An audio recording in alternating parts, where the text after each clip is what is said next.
제 경력이 아무래도 형사사건 위주로 하는 검사였기 때문에 그 분야를 전문으로 하고 있습니다.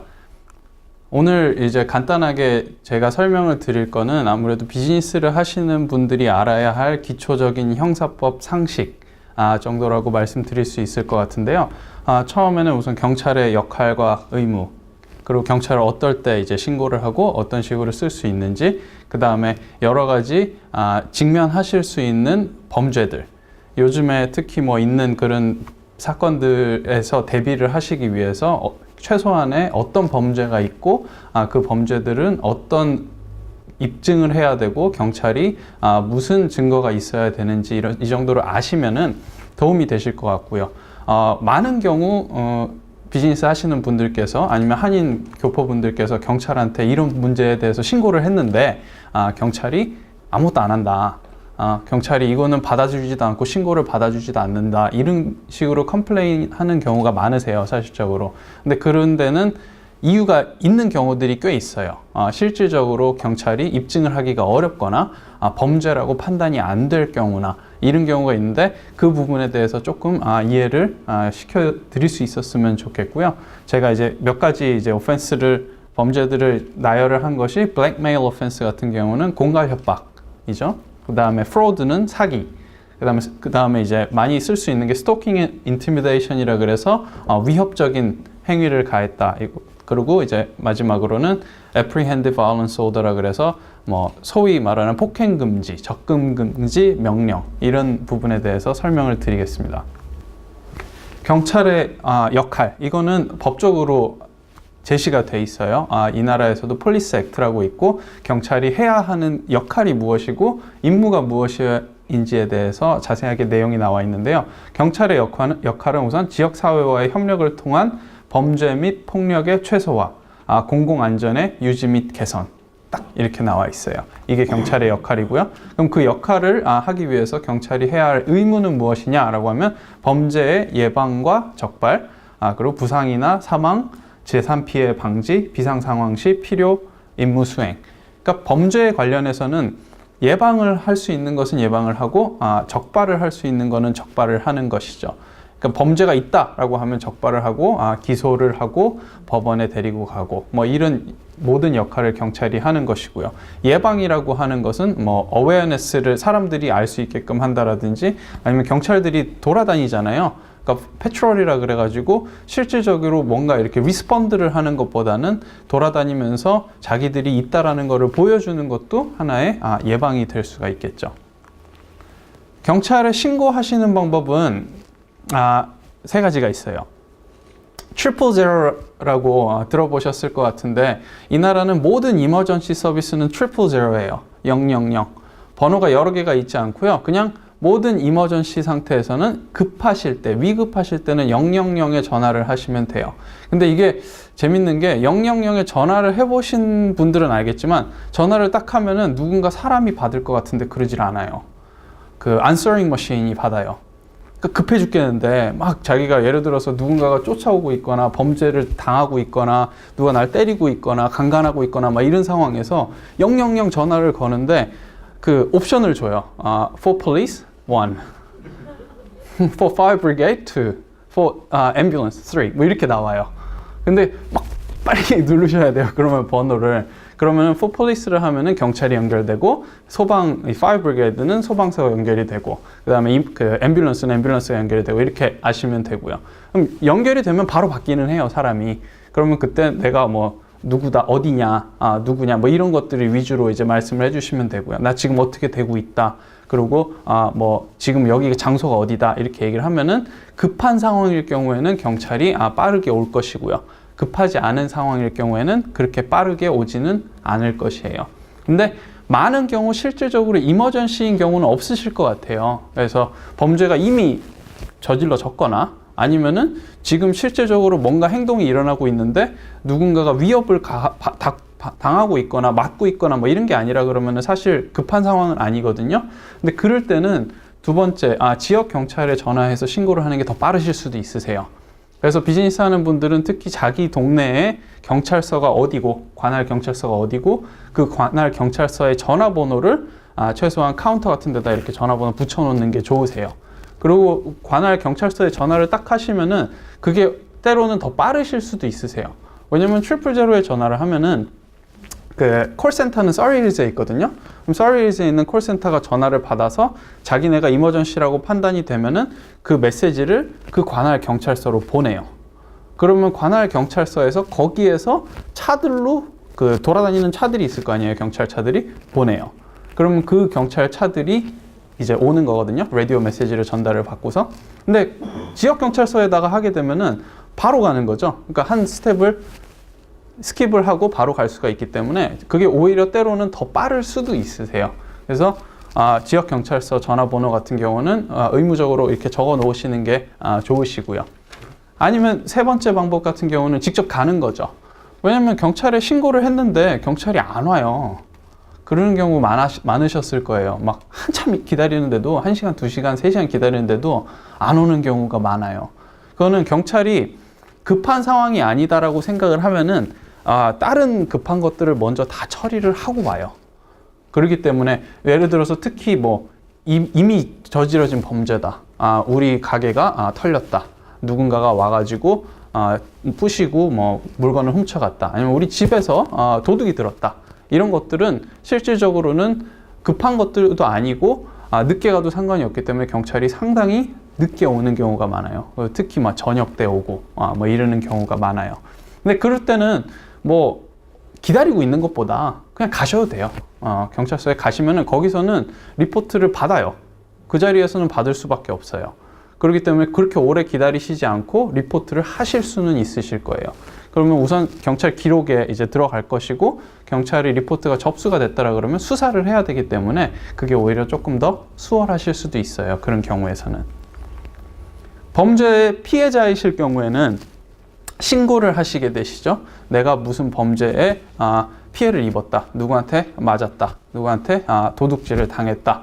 이러실 때는 경찰에 신고를 하시게 돼요. 컴플레인트를 로치한다라고 얘기를 하는데 이거는 전에 말씀드렸듯이 뭐 경찰서에 가서 하실 수도 있고 경찰 전화를 해서 불러가지고 하실 수도 있고 이런 방법으로 하실 수가 있어요. 피해자라고 경찰이 판단이 된다라 그러면 신고를 접수를 하면서 그러면서 서면 진술서를 요청을 하죠. 그럼 경찰서에 오시겠어요? 그래서 경찰서에 있는 조그만 방에 들어가서 컴퓨터 있는 데서 계속 질문을 하면서 이렇게 타이프를 해서 서면 진술서를 받아요, 경찰이. 그렇게 될 경우에는 누군가가 이제 범인을 잡게 되면 기소를 하게 되겠죠. 호주는 한국과 다르게 경찰이 수사권, 기소권 뭐 다 가지고 있어요. 그래서 경찰이 모든 걸 다 하신다라고 보면 돼요. 기소하고 기소 유지하고 법원에 가서 공판하고 재판하는 것까지도 경찰이 다 해요. 그렇기 때문에 그리고 웬만하면은 처음에 왔었던 그 담당 경찰이 처음부터 끝까지 다 한다라고 보면 돼요. 누군가한테 심각한 범죄일 경우에는 형사한테 전달이 되거든요. 형사과로 넘어가가지고. 근데 심각한 범죄라는 거는 보통 14년 이상의 징역을 살 수 있는 범죄를 심각한 범죄라고 하기 때문에 저희가 일반적으로 생각하는 웬만한 범죄들은 그렇게 심각한 범죄가 아니다라고 보시면 될 것 같아요. 서면 진술서를 하게 되면은 재판을 할 때 증인으로 출두를 해야 하실 수가 있으세요. 그럼 증인으로 출두해야 된다는 건 뭐냐면 재판 날짜가 잡혔을 때 서피너라 그래서 소환장을 받으시고 그 다음에 그날 법원에 가갖고 증언을 하셔야 돼요. 만약에 소환을 불응을 하거나 재판을 내가 안 나가겠다 소환장을 받고 그러면은 체포되실 수 있으세요. 그러니까 증인으로서 나가갖고 증언을 해야 할 의무가 있으시다. 그러니까 본인이 이게 내가 피해자라고 생각해갖고 증언을 이렇게 하게 되시면은 그러면 나중에 하루 이틀 정도는 재판 때문에 내가 가야 될 수도 있다라는 거는 생각을 하셔야 돼요. 많은 경우 이거 이미 이제 내 신고했는데 재판까지 내가 가갖고 내 시간을 이렇게 뺏겨야 돼 라고 생각하실 수 있지만 그렇게 하셔야 될 수밖에 없을 수도 있다라는 거. 경찰에 공식으로 사건이 접수가 되면요, 꼭 받으셔야 될 것이 이벤트 넘버. 우선 첫 번째, 경찰이 신고를 접수를 하면은 자기네 시스템에 적어야 돼요. 자기네 시스템에 무조건 적어야 되는데 적었을 때는 이벤트 넘버라는 게 나와요. 보통 8자리거든요. 8자리 숫자 2하고 8자리 숫자가 이렇게 나오는데 그 숫자를 받아야지 그게 레퍼런스 넘버예요. 그래서 달라고 요청을 하세요. 많은 경우 또 신고를 접수를 안 받기 위해서 기록 자체도 안 하는 경우도 있어요, 경찰이. 일부러. 왜냐면은 경찰이 기록을 했는데 거기에 뭔가 문제가 있거나 범죄가 있는데 경찰이 아무것도 안 하죠? 그럼 안 돼요.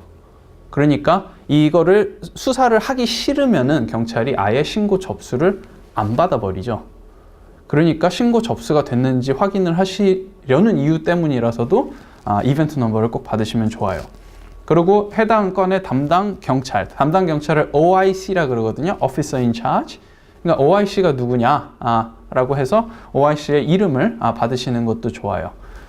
OIC가 누구냐라고만 얘기를 하셔도 경찰이 이 사람은 뭘 좀 아는구나 라고 하면서 조금 조심할 수도 있어요, 경찰이. 그리고 경찰이 일반적으로 업데이트 안 해줍니다. 피해자한테도 저희 이렇게 됐습니다. 뭐 이 사람 잡았습니다. 기소했습니다. 뭐 이거 재판합니다. 절대 안 해줘요. 피해자 이 관리 상당히 소홀해요. 그렇기 때문에 알고 싶으시면은 전화하셔서 물어보시면 돼요. 전화하셔서 경찰서에 나 이 이벤트 넘버인데 내가 여기 피해자 누구인데 지금 이 사건에 대해서 진행 상황을 알고 싶다 라고 하시면은 아마 카운터에 있는 경찰은 이건 내 사건이 아니기 때문에 내가 얘기해 줄 수가 없다. 뭐 이런 식으로 얘기를 해갖고 넘겨버리겠죠. 그러면은 그 담당 형사, 경찰 누구냐? 그 경찰 언제 오냐? 언제 일을 하느냐? 왜냐면 경찰이 많이 쉬어요. 아시겠지만 보통 뭐 여기 경찰은 이제 데이 시프트라 그래갖고 오전 뭐 6시에서 6시까지 12시간씩 일하는데 근무 뭐 2번 하고 그 다음에 나이트 시프트 2번 하고 뭐 5일, 6일 이렇게 쉬고 그러거든요. 그러니까 전화했는데 항상 없어요. 담당 경찰 맨날 없어요, 보면은. 그리고 전화했는데도 나갔대요. 오늘 일을 하긴 하는데 나갔대요. 그런 경우도 많아요. 그러면은 나 이거 나한테 알려줘야 되니까 그 사람 돌아오면은 나한테 꼭 전화해달라 그래. 그리고 남기고 전화번호 남기고 그래도 안 해요. 그럼 또 전화하는 거예요. 아니면 정말로 찾아가요. 그냥 찾아가서 이거 어떻게 된 거냐 이런 식으로 충분히 얘기하실 권리가 있으시다 라는 거 말씀드리고요. 경찰이 마땅히 받아야 할 사건 접수를 받지 않을 경우 많아요. 이러는 경우가 많고요. 저도 이제 변호사로 이제 나와갖고 일을 하면서 많은 경우 피해자이신 분들이 저한테 찾아오셔가지고 뭐 이거 이렇게 됐는데 내가 이렇게 피해자인데 어떻게 해야 되나요? 이런 식으로 많이 물어보시거든요. 근데 저는 이제 피해자는 굳이 변호사를 선임하실 필요는 없으십니다. 이렇게 말씀을 드리곤 했었는데 많은 경우 보니까 사건 접수가 잘 안 되는 거예요. 경찰 자체가 잘 안 받아주려고 하고 신고를 했는데도 뭐 잘 안 들어주려고 그러고 접수를 안 해주고 뭐 이런 경우가 많아요. 근데 그런 것들이 뭐 이거 인종차별 아니냐, 나 무시하는 거 아니냐 이렇게까지도 연결이 되기도 하세요, 보니까. 근데 제가 경험한 바로는 경찰이 물론 인종차별하는 경찰도 있겠죠. 그리고 뭐 다 인간이니까요. 조직이 워낙 큰 조직이고. 근데 그렇다라기보다는 많은 경우 보면 아시안들이 한국인이나 뭐 중국인도 다 마찬가지겠지만 컴플레인을 잘 안 해요. 내가 뭔가 이렇게 부당한 뭔가 이 처우를 받았을 때도 컴플레인을 안 해요. 그냥 뭐 저 사람 재수 없어. 제 인종차별하는 사람이야. 나쁜 놈이야. 그리고 주변 사람들한테 욕은 하는데 공식적으로 컴플레인을 안 해요. 그거를 알아요. 경찰들도. 그렇기 때문에 경찰이 자기가 이 사람한테 내가 함부로 해도 뒤탈이 없어요. 그렇게 생각하는 경우가 조금 더 많아요. 그러다 보니까 경찰들도 이 사람이 뭔가 자기가 아는구나. 그러니까 이 피해자라는 사람이나 아니면 신고를 하러 온 사람이 자기가 뭔가 알고 얘기를 하는 것처럼만 보인다라고 하더라도 태도가 바뀌어요. 왜냐면 자기가 문제가 될 가능성이 있거든요. 자기 컴플레인트가 들어오면은 아무것도 아닐 거라고 생각을 하실 수도 있어요. 경찰 내에서 자기들끼리 서로 돌봐주고 뭐 내가 이거 컴플레인트 해봤자 뭐가 되겠어? 근데 안 그래요. 컴플레인트를 하게 되면은 모든 컴플레인트는 조사를 해야 돼요. 경찰 내에서. 그러면은 그게 내가 그 경찰로서 잘못한 게 없을지라도 골치 아픈 거예요. 왜냐면 설명을 해야 되거든요. 컴플레인트가 들어오면 내가 왜 이렇게 했는지, 내가 왜 이렇게 안 했는지에 대한 설명을 해야 되기 때문에 골치가 아파요. 그래서 하실 수 있는 게 뭐냐면은 우선 첫 번째는 이 담당 경찰 OIC한테 항의할 수 있어요. 그렇게 해서 처리가 되는 경우도 있어요. 제가 뭐 다른 데서도 이제 예를 이제 하나를 들었었던 거는 뭐 교통사고가 났는데 뺑소니를 해가지고 그 상대방이 이제 갔다. 그래서 경찰에 가서 신고를 했는데 경찰이 그 뺑소니 하고 간 차인 사람한테 뭐 전화를 해보고 이렇게 얘기를 하더니만 나한테 다시 연락이 와가지고 그 사람이 뭐 실수로 뭐 이래가지고 그냥 간 거라 그러더라. 그러면서 아무것도 안 해요, 경찰이. 그러니까 이 사람이 너무 당황스러워갖고 경찰한테 가서 막 따진 거예요. 어떻게 그럴 수가 있냐? 그 사람 뺑소니면 잘못한 거 아니냐? 범죄 저지른 거 아니냐? 시끄럽게 막 만드니까 그러니까 그 사람이 이제 문제가 됐죠. 뺑소니를 한 사람이 티켓도 먹고 기소도 되고 뭐 이런 식으로 되는. 그러니까 이게 뭐냐면 다 귀찮아서 안 하는 경우가 많아요, 경찰들이. 그렇기 때문에 그거를 시끄럽게 만들면은 첫 번째 OIC한테 항의만 하더라도 어느 정도 처리가 될 수 있다. 아무것도 안 해요. 그렇게 항의를 했는데도 막 안 해요. 그러면은 그 바로 윗 상급자 슈퍼바이저랑 얘기하게 해달라. 얘기하실 수 있으세요.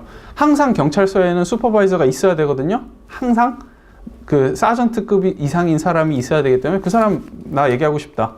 그렇게 해갖고 그 사람 불러갖고 얘기하시고 거기서도 안 된다. 그러면은 그 서장한테 공식 서면 항의를 할 수가 있어요. 그러니까 오피셜 컴플레인트를 경찰서의 서장한테 편지로 써가지고 보내버리면 돼요.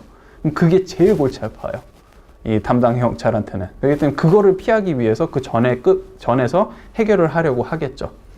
컴플레인트 많이 하시면 좋아요. 범죄들 우선 몇 가지 볼게요. 첫 번째,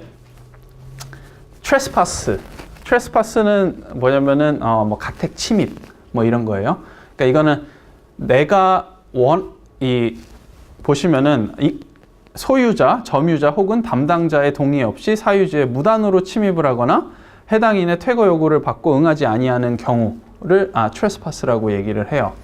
이건 뭐냐면은 보통 샵들은 누구든지 들락날락 할 수가 있죠. 예, 그러면 그거가 무단 침입은 아니죠. 근데 해당인의 퇴거 요구를 받고 응하지 아니하는 경우가 있잖아요. 이거는 뭐냐면은 들어왔어요. 나가세요 했어요. 근데 안 나가요. 그럼 트레스파스예요.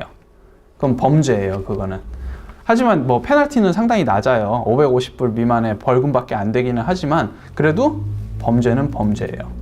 그래서 나가세요, 더 이상 있지 마세요 라고 했는데 계속해서 있으면서 안 나간다 라고 하실 땐 경찰에 얼마든지 신고를 하실 수 있으세요. 이 사람이 와가지고 나가라 그러는데 안 나간다. 그리고 보통 샵들은 이제 아까 말씀드렸었던 들락날락 할 수 있는 권리가 있는데 그걸 implied license라고 하거든요. 근데 그거를 샵 오너나 소유자, 점유자 혹은 담당자, 이거 뭐냐면 꼭 샵의 오너 아니셔도 돼요. 직원이셔도 돼요. 거기에 담당을 하고 있는 사람이면 돼요. 그 사람이 당신은 이 샵에 더 이상 들어올 수 없습니다라고 노티스를 줘버려요. 써가지고 여기 다시는 들어오지 마세요. 뭐 30일 동안 들어오지 마세요. 1년 동안 들어오지 마세요. 근데 그 다음에는 들어오면은 그냥 범죄예요. 트레스파스. 그래서 많은 쇼핑센터에서 이런 식으로 노티스 많이 줘요, 사실. 쇼핑센터에서 범죄 저지르거나 뭐 문제 일으키거나 젊은 애들 이상한 짓 하거나 이런 애들한테 그걸 줘버려요, 노티스를. 그 다음에 그랬는데도 들어오게 되면은 이 범죄로 기소가 될 수가 있다. 그러니까 뭐 아까 이제 홍 변호사님이 말씀하신 대로 누군가가 와가지고 내가 이거를 서류를 보여달라, 뭐 사칭을 한다라든지 예를 들어서 그래갖고 그러면서 했는데 나가세요. 당신 여기 있으면 안 되니까 나가세요. 그랬는데 계속 있어요. 그러면은 경찰 신고하시면 돼요. 제일 뭐 많이 적용될 수 있는 거, 블랙메일 오펜스, 공갈 협박이라고 하죠. 근데 공갈 협박이 상당히 입증을 하기가 경찰이나 검찰로서는 어려운 범죄예요. 그 이유가 뭐냐면은 이제 Crimes Act 1900의 249K라는 이제 항목인데요. 위협, 메네스를 통해서 부당한 요구를 할 때예요. 그러면은 메네스가 뭐고 부당한 요구가 뭔지를 알아야 되거든요. 근데 뭘 요구를 하냐? 부당 이익, 취득 또는 손실 초래 의도 또는 공무수행에 영향을 주르더. 공무수행 같은 경우는 뭐 별로 적용이 안 되실 것 같으니까 신경 안 쓰셔도 될 것 같은데요. 부당이익 취득 또는 손실. 그러니까 하는 사람이, 공갈 협박을 하는 사람이 자기 자신이 뭔가 부당한 이익을 얻으려거나 아니면은 손실을 하게끔 하려는 의도가 필요해요. 그리고 menace가 있어야 되고, 위협이 있어야 되고, unwarranted한 demand가 있어야 돼요. 부당한 요구가. 그러니까 이 모든 게 다 적용이 돼야지만 범죄가 될 수가 있어요. 이거는 10년 이하의 징역에 처할 수 있는 범죄예요. 그러니까 상당히 심각한 범죄로 보실 수 있어요. menace가 뭐냐? menace도 뭔지 나와 있어요. 다른 사람에게 해롭거나 불쾌한 명시적 또는 묵시적 위협 행위. 그러니까 상대방한테 불쾌하게 또 혹은 해로울 수 있게끔 뭔가 위협적으로 해야 되는 게 필요한 거예요. 그러니까 그냥 주세요. 이거는 위협이 없죠. 그죠? 그리고 뭐 그 뒤에 따르는 것도 없고요. 그냥 이렇게 나이스하게 얘기를 하거나 이런 거는 전혀 위협이 없는 거예요. 그러니까 공갈 협박이라고 할 수가 없어요. 두 번째 거는 뭐 공인한테 적용이 되는 거니까 아무래도 여기 계신 분들한테 많이 적용이 안 되실 거고요. unwarranted demand가 이게 조금 어려워요. 부당한 요구를 해야 돼요. 그 요구가 부당해야 돼요. 그 얘기는 뭐냐면은 협박에 따르는 요구가, 우선 협박이 있어야 된다고 말씀드렸죠. 아까 전에 위협적인 menace가 있어야 돼요. 근데 그 요구가 합리적인 근거를 가지고 있고 협박의 사용이 요구를 강화하기 위한 정당한 수단이라고 그 사람이 판단을 하고서 했다라 그러면은 범죄가 아닌 거예요. 그럼 무슨 얘기냐면은 내가 받을 수 있는 거라고 생각을 해요. 그리고 내가 그렇게 요구를 할 수 있는 권리나 권한이 있다라고 본인이 생각을 해요. 실제적으로 있냐 없냐는 중요하지가 않아요. 있다라고 본인이 생각을 하고 그 생각을 할 합리적인 이유가 있어요. 그러면은 그거는 부당한 요구가 안 된다라는 거죠. 왜냐면 내가 이렇게 가서 내가 받을 돈이 있어요. 상대방한테. 아니면은 내가 이 다른 사람을 대신해서 받아줄 돈이 있어요. 그러면 가가지고 이 돈 주세요. 그렇게 얘기를 해요. 안 주면 이렇게 할 거예요. 이게 이제 클래시컬한 협박 사건이죠.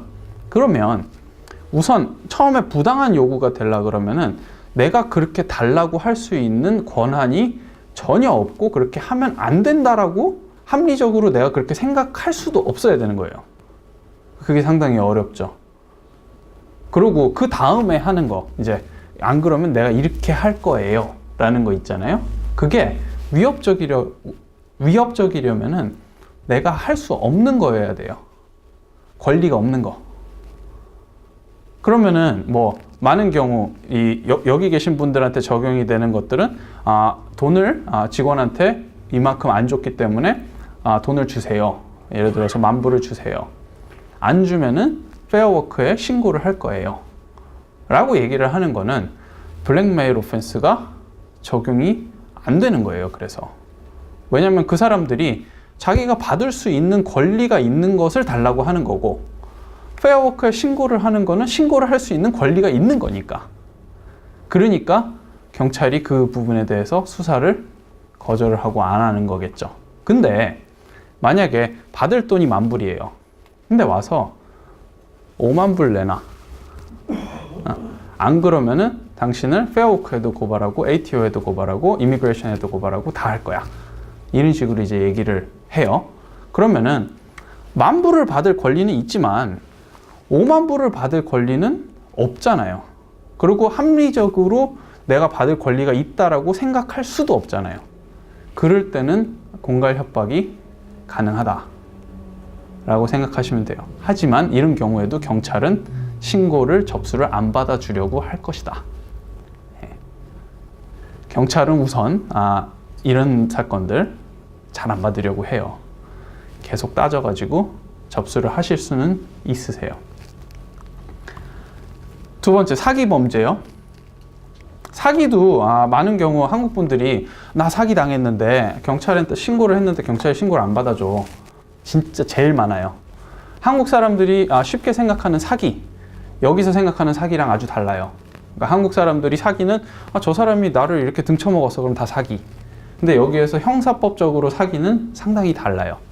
형사법적으로 사기는 뭐냐면 속임수 또는 부정직한 방법을 통해 타인의 재산을 갈취하거나 경제적 이득 또는 불이익을 초래한 경우. 여기서 중요한 단어가 속임수 또는 부정직한 방법을 통해 라는 거예요. 그러면은 내가 저 사람한테 이득을 취득을 할 때 속여서 취득을 해야 돼요. 그리고 부정직하게 취득을 해야 돼요. 근데 여기에서 중요한 게 뭐냐면은 내가 그 하는 행위와 그 다음에 내가 가지고 있던 그 당시의 인텐션, 의도와 그게 같이 있어야 돼요. 그 얘기는 무슨 얘기냐? 예를 들어서 어디에서 뭘 빌려요. 이것 좀 빌려주세요 라고 해가지고 빌려가요. 근데 뭐 차를 빌려준다고 합시다. 그러면 차를 빌려주세요 하고 차를 가져갔다가 그랬다가 저쪽에서 돌려줘 그러는데 안 줘요. 그러면은 이건 사기잖아요. 저 사람은 사기를 친 거잖아요, 저한테. 그렇게 생각을 하실 수 있는데 사기 범죄가 적용이 안 되는 이유가 뭐냐면은 내가 빌려달라고 했을 때 내가 이거를 먹을 생각이 없었다 라고 하면 끝이에요. 그럼 그거를 어떻게 검사 측에서 경찰 측에서 그게 아니다라고 할 수가 없어요. 왜냐면 의도가 나중에 생겼을 수가 있거든요. 그럼 의도가 나중에 생겼으면 사기죄가 적용이 안 돼요. 네. 그게 되게 힘든 거예요. 이게 클래식한 케이스 중에 엄브렐라, 이제 우산 케이스가 있거든요. 우산 케이스가 뭐냐면은 자기가 우산을 이제 가지고 갔다가 레스토랑 같은 데다 우산을 이렇게 꽂아놓고 들어가잖아요. 꽂아놓고 들어갔는데 나가다가 그냥 자기 우산인 줄 알고 딱 들고 집었어요. 그래갖고 나가요. 우산을 이렇게 쓰고 나가요. 그랬는데 보니까 이거 내 우산이 아니네? 근데 내 거보다 좋아요. 그래서 이거 내가 가져야지? 그럼 사기가 아닌 거예요. 네. 그렇게 생각을 하시면 돼요. 근데 다른 범죄가 있어요. 라세니 바이 베일리라 그래갖고 절도죄가 이제 적용이 될 수는 있는데, 근데 사기죄는 적용이 안 된다. 그러니까 이게 되게 힘들어요. 그래서 한국 분들이 많이 나 저 사람이랑 계약을 이렇게 했는데 저 사람이 나한테 이렇게 얘기를 해서 내가 계약을 했는데 나중에 보니까 나 다 잃었다. 저 사람이 얘기한 거 다 거짓말이었다. 이게 사기가 안 되는 이유가 뭐냐면은 그 사람이 그렇게 얘기를 했을 때는 그게 진짜였을 수 있다라는 거죠. 그리고 그 사람은 사기를 치려는 의도가 없었다라고 할 수가 있는 거죠. 사기를 칠 의도는 없었지만 나중에 비즈니스를 진행을 해보니 내가 생각했었던 것만큼 안 돼서 이렇게 된 것이다라고 하면은 민사한 거죠. 그러니까 경찰이 항상 하는 말이 이거예요. 나 사기 당했다. 이거 사기 했으니까 이렇게 해줘. 그러면은 그건 민사야. That's a civil case. 그렇게 얘기를 해요. 많은 경우 그래요. 그래서 이 실질적인 속임수나 부정직한 방법이 행위를 할 때 동시에 있어야 된다 라는 거. 다음 범죄는 impersonating a Commonwealth public official이라고 그래갖고 연방 공무원 사칭하는 범죄가 있어요. 이거는 아까 이제 홍 변호사님이 말씀드렸었던 페어워크 ombudsman, 페어워크라는 거는 Commonwealth organization이에요. 그러니까 연방 조직이죠. 그럼 연방 조직의 공무원이라고 사칭을 하는 범죄예요. 자기가 와가지고 나 페어워크에서 왔습니다. 그러니까 이런 거 서류 주세요 라고 했는데 그 사람이 아이디 카드도 없고 실질적으로 페어워크 오피셜이 아니에요. 그럼 그거는 범죄예요. 2년 이하 징역에 처할 수 있는, 이것도 심각한 범죄 중에 하나예요. 근데 뉴사우스웨일즈에는 뉴사우스웨일즈 주 법에는 이런 게 없어요. 이런 범죄가. 이건 뭐냐면 뉴사우스웨일즈의 공무원 행세를 하는 것은 불법은 아니다. 네. 라는 게 참 웃기는 거죠. 네. 하지만 형사법 처분은 안 되겠지만 다른 이제 문제가 될 수는 있겠죠, 물론. 근데 형사 사건이 아니다. Stalking or intimidation offense. 이게 본인이 이제 위협을 받으시거나 이럴 때 사용할 수 있는 범죄예요. 만약에 뭐 이제 사람들이 와서, 그러니까 누군가가 와가지고 나한테 뭔가 이제 협박을 하거나 위협을 하거나 나를 두렵게 하거나 이럴 경우에는 이 범죄가 적용이 돼요. 많은 경우 한국 사람들이 이제 잘하는 말 중에 그런 거 있어요. 너 죽여버릴 거야. 이게 한국 사람이 죽여버릴 거야 하면은 뭐 그냥 하는 말이지.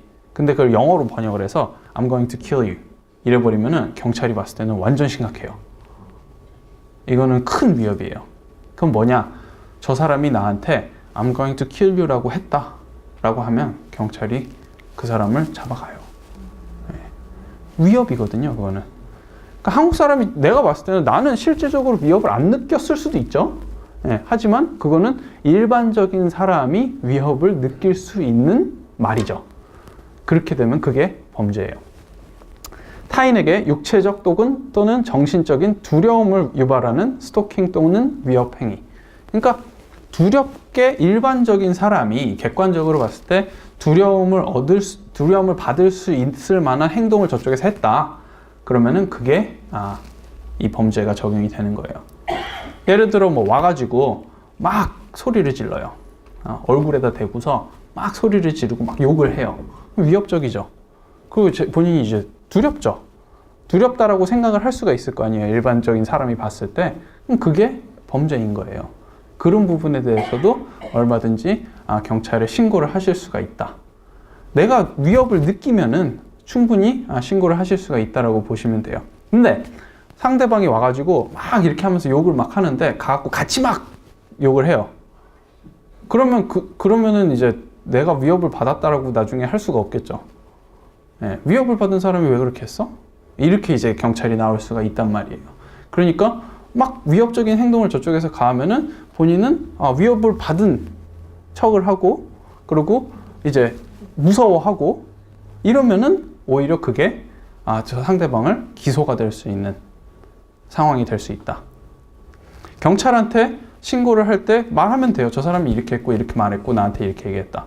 나한테 이렇게 안 하면은 날 죽여버릴 거야. 날 때릴 거야.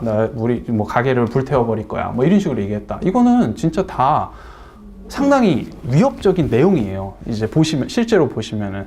그러니까 한국 분들이 약간 어떻게 보면은 거친 부분이 있어서 그런 부분에 대해서는 아무렇지도 않게 생각을 하고 하는 말이거든요. 근데 그게 다 위협이 될 수 있다. 상대방이 본인한테 위협을 하게끔 유도를 하실 수도 있겠죠. 위협, intimidation에 대해서 definition이 나와 있어요. 정의가. 타인을 괴롭히거나 추행하는 행위. 괴롭히는 것도 있어요. 괴롭히는 것도 위협이 될 수가 있어요. 전화, 문자, 전자, 메일 등 직간접적인 수단을 동원하여 타인의 안전을 의심케 하는 행위. 이건 그러니까 직접적으로 안 해도 돼요. 문자 메시지나 뭐 이런 것도 다 가능해요. 제가 담당했던 사건 중에서는 아버지가 아들한테 너 자꾸 그럼 너 죽여버릴 거야? 그랬더니 아들이 경찰에 신고를 해버렸어요. 카카오톡 메시지로 받은 거를 갖다 경찰서에 가가지고 보여준 거예요. 자기 아버지가 나한테 이렇게 얘기했다. 아버지가 한국에 사세요. 한국에 사는데 한국에서 그렇게 말한 거예요. 그냥 카톡으로. 아들이 말을 하도 안 들어가지고. 호주로 왔어요. 오는 날 공항에서 체포가 되셨어요. 아들이 그렇게 신고를 해가지고 기소도 되셨어요. 인티미데이션 오펜스로. 네. 마지막 타인 또는 해당 소유물에 대한 상해 또는 폭행을 유도한다고 고려되는 합리적인 의심이 가는 행위. 그러니까 행동을 통해서 위협을 가하거나 이 에셋이나 프로퍼티 같은 거를 데미지를 하려고 하는 행위를 했을 때 이런 것도 다 위협이다. AVO를 많이 들어보셨을 텐데 AVO는 이제 뭐 폭행 금지 명령, 그러니까 많이 뭐 접근 금지 명령이다 이렇게 아실 수도 있는데요. AVO는 기본 조건으로 접근 금지가 포함되어 있지는 않으세요. 기본 조건은 피신청인 이제 상대 측이에요. 디펜던트 혹은 리스폰던트라고 하는데 신청인 또는 신청인의 가족에게 폭행 또는 위협을 가할 수가 없고, 그 다음에 희롱 또는 접근 희롱 또는 위협을 가할 수 없고, 그 다음에 소유물을 훼손할 수 없다. 이게 이제 기본 조건이세요. 그러니까 이거는 뭐냐면은 원래 하면 안 되는 거죠. 예. 원래 법적으로 하면 안 되는 건데 AVO가 신청을 해서 만약에 법원에서 AVO를 주게 되면은 AVO가 있는 상태에서 이 조건들을 어기게 되면은 그 다음에는 형사 처벌을 받을 수가 있으세요. 가정폭력 사건에서는 기본적으로 경찰이 AVO 신청을 동시에 해요. 그리고 경찰이 AVO 신청을 대신 해줘요. 가정폭력 사건인 경우에만. 근데 가정폭력 사건이 아닌 경우, 폭행 사건이 있었는데 관계가 없는 사람이에요. 그러면은 AVO 신청을 안 해줘요, 경찰이. 하지만 경찰한테 AVO 신청을 해달라고 피해자로서 요청을 하실 수는 있으세요. 그러니까 경찰이 할 수 있는 게 뭐냐면은, 이거를 형사 처벌을 하기에는 모자라요. 증거가 부족한 것 같아. 하지만 AVO는 가능해 보여. 왜냐면 AVO는 Balance of Probability라 그래서 어느 한쪽이 가능성이 높은 사람이 이기는 거예요. 그러니까 51%만 가능하다 그래도 AVO를 법원에서 줘요.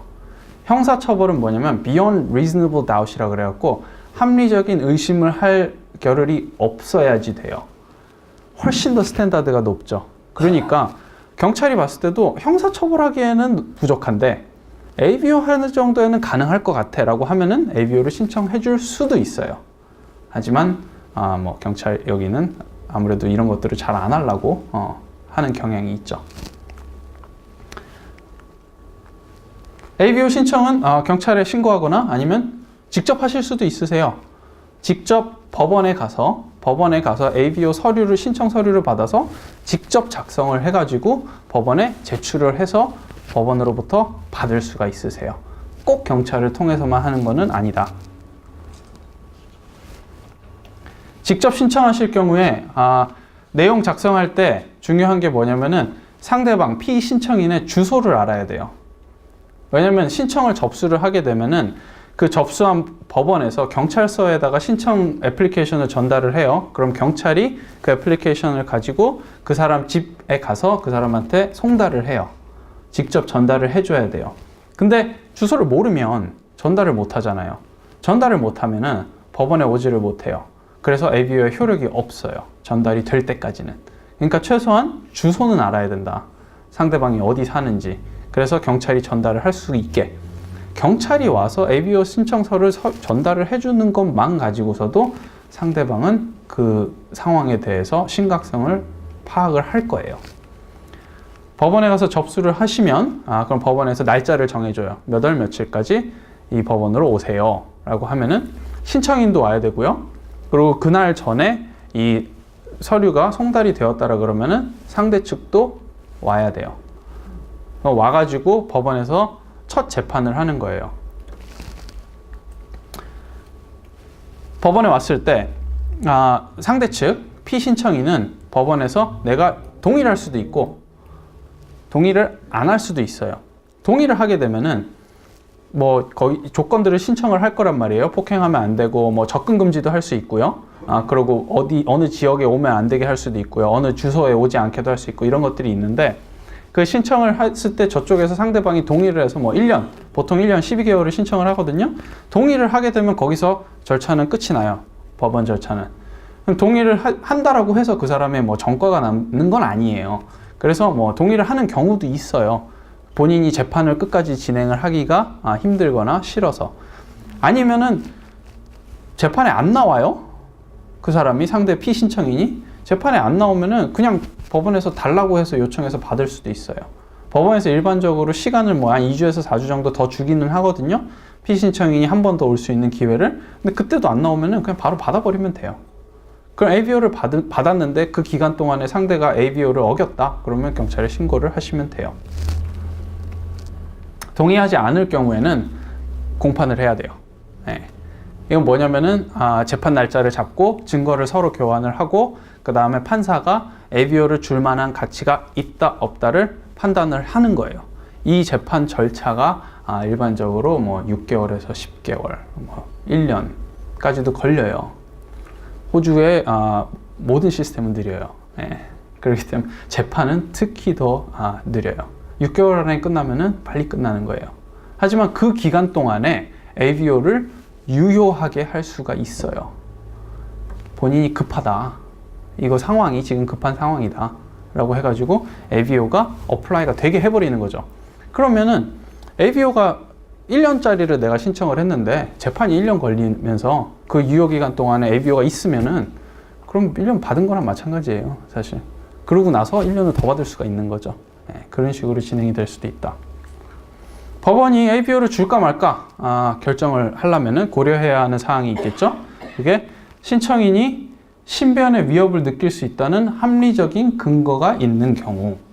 이건 뭐냐면은 일반 사람이 신청인의 상황에 있었을 때 신변의 위협을 느낄 수 있을 만하냐 아니냐를 법원에서 판단을 하는 거예요. 그거는 증언을 통해서 판단을 하겠죠. 그러니까 이거는 형사처벌이랑은 완전히 다르죠. 위협을 느끼는 거와 저 사람이 범죄를 저지른 거는 다른 거란 말이에요.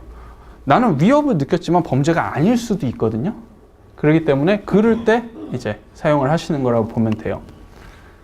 그리고 타인에 의한 폭행 위험에 노출되었을 경우 상대방이 폭행을 할 수 있다.